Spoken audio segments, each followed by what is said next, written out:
this thick and about 4,000 calories each. Is it too late to start MMA at age 26? No. Well, like, what are you wanting to do? If you want to get the benefits from training that will improve your life, it's never too late. How old was the Cannonball when he started? Like 30 something? Yeah. If you're thinking about becoming like a UFC champ, maybe, but even then, who the fuck are we to say? The best time to start something was yesterday, so you can't do that, so the second best time is now. A few tips for fighting with that shorter juggernaut build. One is a jab and duck. You know, Roberto Duran was classic for that, jab and duck. Jab expecting the counter, ducking in, and then coming up into the clinch and beating him on the inside. It's kind of like an aggressive extension of going first and third. Really investing in kick counters, you know, because they might be moving and hard to track. They throw a kick, like a long roundhouse kick or a long front kick. They're on one leg for an extended period of time, so not just defending it, but defending it and countering in combination, 3, 4, exploiting them for being on one leg. Really exploiting that you can use your forehead when you're coming up into the clinch. You'll probably be able to get your forehead on their chin quite easy compared to them. Using that body lock, using that wrist on wrist grip, like tightening it up even more, and just exploiting the fact that if you do get in a clinch situation and you break, you'll probably be the one quicker to the hook. Think Daniel Cormier versus Stipe Miocic 2, I think it was. No, the first one actually. Cormier Miocic. Think that if you get into a clinch and you break, you'll probably be the first one to land in a hooking situation. Bunch of ways to make sure your opponent gets more tired than you. Number one is force your breath early. Naturally, people think be more aggressive. They hold the breath as they go forward, as they try and initiate clinches and they try and throw combinations. Then they get tired, then they play catch up with the breath.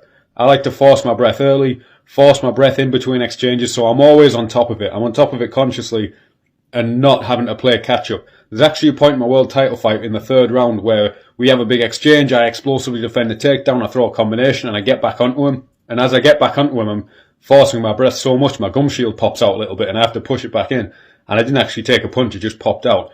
Number two, little diagonal steps that cut off the cage. We always want to maximise the distance. They have to move whilst minimising the distance we move, especially when we're on the front foot. I don't want to take the maximum course, following him around the cage, covering the most distance I can. Little quarter steps, diagonal steps that cut off the fence and make him cover more distance than I have to. Number three is feints. If I'm using little feints, little tempo changes, it keeps him tense, it keeps him unpredictable, and it might cause him to cover more distance than he needs to. And also, if his rhythm's interrupted by having to defend constantly, defend shots that aren't coming, and then the shots that do come get through, it's a lot easier. Number four, obviously, hit the legs and body. Hit the legs and body. Obviously, don't just swing and tense up for it.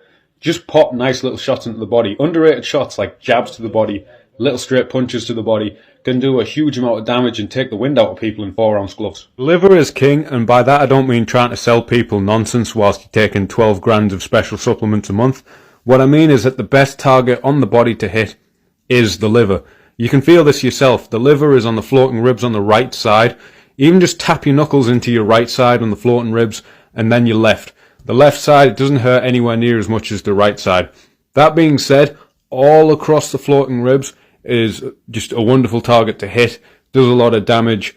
Hitting around behind the elbow into the kidneys can be a good damaging strike.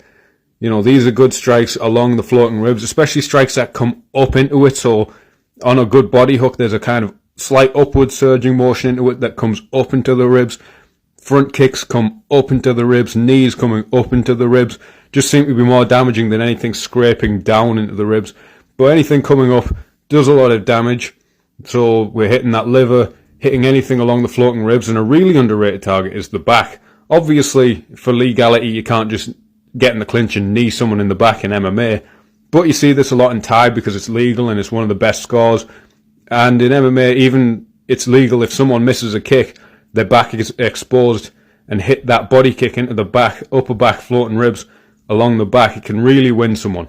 I'm going to advocate this, even though I fight with my hands up all the time, and I normally have this high guard. It's safer to have low hands but control of the range than to just be in range with your hands up. Now, if you have your hands up in a tight guard, that gets you a good position for counters and you can fire straight back. As well, in 4-ounce gloves don't cover that much. You can have your hand up in the perfect position, but it's off by an inch and you get clipped by a hook on the chin and you're knocked out. Those low hands, if you've got control of the distance, you can fire from different angles. You can see more as well. You're not covering your vision at any point. There's pros and cons to it. Neither one or the other is the best. Looking back, it was a really stupid idea, but it was largely influenced by this one film, karate in general. I always thought that if you wrap your hands, it's because you're not punching properly and you have to condition your fist, which to some extent is true. And I was watching this film Kuro Obi where they're training karate, punching boards with rope tied around them to condition their knuckles. Then I broke my hand in that fight, and then every fight after I've got my hands wrapped thick. I like to throw punches, I like to throw a lot of combinations. In a combination, you're not going to line up for a perfect gakuzuchi and land correctly with the knuckles each time. So get your hands wrapped properly. That's my advice. Even with hands wrapped, I've got a big fat swollen knuckle here that'll probably stay swollen. This is my scar here from when I broke my hand.